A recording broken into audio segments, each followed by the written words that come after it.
پریشانیوں کو خوشی سے قبول کرنا ہم میں سے کتنے ہیں جو ایسا کرتے ہیں؟ اگر آپ کی زندگی میں اللہ کی محبت نہیں ہے تو آپ کی زندگی اندھیروں سے بھری ہے with no light۔ السلام علیکم۔ اللہ سے محبت اور اللہ سے محبت کی کچھ نشانیاں، کچھ سائنس اینڈ سمٹمز جو کہ ایک شخص کے اندر موجود ہوتے ہیں، میں نے آگے شیئر کیے ہیں، تو آپ ان کو سن کر یہ اندازہ کر سکیں گے کہ کیا آپ کو اللہ سے محبت ہے، اور اگر یہ آپ کے اندر موجود نہیں ہے تو ان کو اپنے اندر کیسے پیدا کیا جائے۔ اس کا حل اسی ویڈیو کے اینڈ میں نے آپ لوگوں کو بتایا ہے، تو میک شیور کیجئے گا کہ ویڈیو کو اینڈ تک لازمی سے دیکھیے گا۔ وہ سائن اور سمٹمز بتانے سے پہلے میں آپ کو یہ بتانا چاہتا ہوں کہ اگر آپ کی زندگی میں اللہ کی محبت نہیں ہے تو آپ کی زندگی اندھیروں سے بھری ہے with no light۔ اس شخص کی زندگی نہیں ہوتی، وہ ڈیڈ ہو چکا ہوتا ہے، اور جس کی زندگی میں اللہ کی محبت ہے اس کی زندگی صحیح معنوں میں زندگی ہے with lot of happiness joy۔ کچھ سائنس ہیں، سمٹمز ہیں لو کے، اگر آپ کے دل میں ہیں تو definitely you are the lucky person, جس میں سب سے پہلے ہے اس پرسن کا جو پہلو ہے بیک، وہ بستر پر بہت کم لگتی ہے۔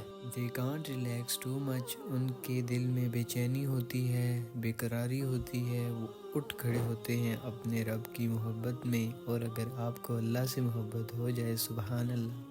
سائن اینڈ سمٹمز میں سیکنڈ پوائنٹ یہ ہوگا کہ اس شخص کا دل اللہ کی محبت سے فل ہو جائے گا، کوئی گنجائش نہیں ہوگی پھر اس میں کسی اور کی محبت کی۔ قرآن میں آتا ہے کہ جن لوگوں نے اپنے معبود بنا رکھے ہیں ان سے ایسے محبت کرتے ہیں جیسے اللہ سے کرنی چاہیے، اور جو ایمان والے ہوتے ہیں وہ اللہ کی محبت میں بڑے شدید ہوتے ہیں۔ سائن اینڈ سمٹمز میں جو نیکسٹ پوائنٹ ہے وہ ہے ہارڈ شپ، پریشانیوں کو خوشی سے قبول کرنا ہم میں سے کتنے ہیں جو ایسا کرتے ہیں؟ کیونکہ اللہ قرآن میں فرماتا ہے کہ اللہ جس سے خیر کا ارادہ کرتا ہے اسے ٹیسٹ کرتا ہے۔ اور پوائنٹ جو شو ہوتا ہے وہ ہے محبت میں کمی، چاہے جتنا بھی اظہار کر لو، عبادت کر لو، وہ اسے کم محسوس ہوتی ہے، سبحان اللہ۔ چوتھا پوائنٹ جو سامنے آتا ہے وہ ہے کریو آف پرائیویٹ مومنٹ، اکیلا پن، اپنے رب کے ساتھ اسے پرائیویٹ مومنٹس چاہیے ہوتے ہیں تاکہ وہ اپنے رب کے ساتھ اکیلے میں کچھ باتیں کر سکے، اپنے غم سنا سکے اور اپنے دکھڑے بیان کر سکے۔ ففتھ پوائنٹ میں آتا ہے کہ جب کسی سے محبت ہوتی ہے تو انسان اس کی باتیں سننا چاہتا ہے، اس کو دیکھنا چاہتا ہے، مطلب اللہ کی آیات کو سننا چاہتا ہے، پڑھنا چاہتا ہے، عمل کرنا چاہتا ہے۔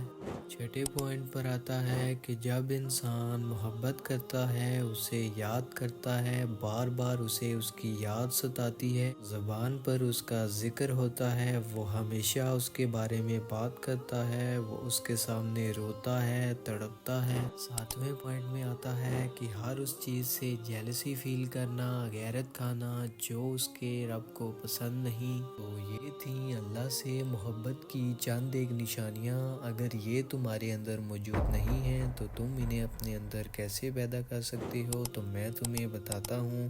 سب سے پہلے اگر تم کسی برائی یا کسی گناہ میں مبتلا ہو تو فوراً اس سے رک جاؤ، اللہ کے حضور توبہ کرو، جس سے تم ان سب چیزوں کو آہستہ آہستہ اڈاپٹ کرنے لگو گے۔ اور اس کے نمبر سیکنڈ پر ہے کہ اللہ اور اس کے رسول صلی اللہ علیہ وآلہ وسلم کے احکامات کو اپنی زندگی میں ڈھال لو، تم دیکھو گے کہ تم اللہ کے قریب ہو جاؤ گے۔ اگر اس طرح کے کنٹینٹ سے اپنی زندگی کو بہتر بنانا چاہتے ہو تو مجھے جلدی سے سبسکرائب اور فالو کر لو۔